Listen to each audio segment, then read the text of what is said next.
Uno de los anuncios más importantes de los últimos tiempos, baja finalmente el precio de los combustibles. Oficialmente lo está anunciando el ministro de Economía, Axel Kicillof. A ver qué es lo que dice. Pero nunca en el marco de un acuerdo liderado por el gobierno nacional, con el propósito de que una parte de la reducción de los precios externos, cosa que había pasado otras veces, pero no se reflejaba en surtidor. Es decir, que hoy llegamos a un acuerdo de una rebaja a partir del 1 de enero del 5% de los precios de las naftas para todas las compañías y todos los segmentos. Eso es realmente un resultado muy importante del trabajo de estos últimos días. También, y quiero dejarlo muy en claro, nuestro propósito era doble. Por un lado, que ante este cambio de las condiciones internacionales haya un reflejo en el bolsillo de la gente, pero también por responsabilidad y por las políticas de largo plazo que puso en marcha la Presidenta de la Nación. No nos podemos permitir, como ocurrió en otros países, que las caídas de los precios sean a costa de un derrumbe de la actividad petrolera, del empleo y la producción petrolera. Hemos trabajado muy arduamente este último tiempo. La recuperación de YPF es uno de los puntos salientes, pero también el plan gas,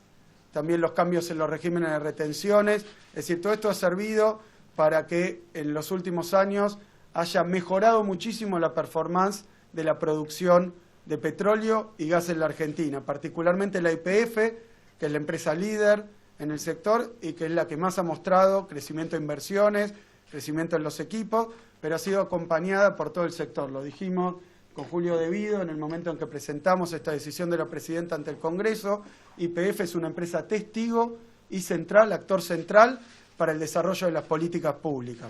Es una figura del derecho privado, pero es una figura que nos permite a nosotros, con una participación mayoritaria que le da al gobierno control sobre la compañía, que YPF sea la empresa que hoy, en este tiempo, desde que llegamos a tomar esta decisión, desde que el Congreso la aprobó, más ha invertido en la República Argentina, cuando era la que menos lo hacía bajo control privado.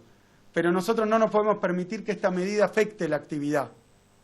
Es decir, que esto tiene dos caras. Por un lado, la reducción del precio de los combustibles en surtidor, pero por otro lado, un acuerdo con el total de la industria, con una serie de medidas de esfuerzo compartido para que se sostengan los niveles de actividad,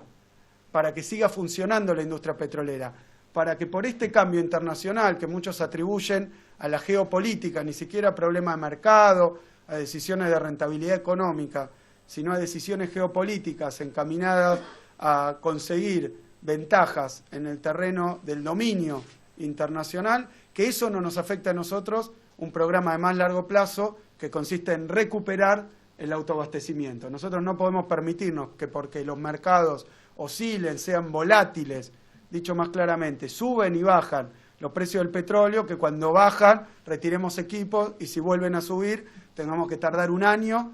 para conseguir de nuevo lo que ya habíamos logrado, que es que los equipos de la exploración y explotación de petróleo se multiplicaran en Argentina en el último tiempo. Nosotros no nos podemos dar ese lujo. Así que esa caída de las naftas, que involucra también una caída en el precio del petróleo crudo, es decir, que hay una caída también de $7 del barril del petróleo liviano y pesado, o sea, el petróleo en general, no solo caen las naftas, sino que cae el petróleo, la materia prima de las naftas y del gasoil, pero esa caída va a permitir que las estaciones de servicio, es decir, que el último eslabón de la cadena y los refinadores no pierdan sus márgenes de rentabilidad, porque si bajáramos la nafta y no el barril de petróleo, por eso la complejidad de este acuerdo, entonces comprimiríamos el margen del último eslabón de la cadena. Como la intención es sostener, sobre todo en el caso de las estaciones de servicio, que son muchas, son empresas más pequeñas, sostener sus márgenes de rentabilidad para que puedan seguir, a pesar de lo que está pasando en el mundo, que son caídas abruptas, con pérdida también a nivel de las estaciones de servicio, que eso no pase en la Argentina. O sea,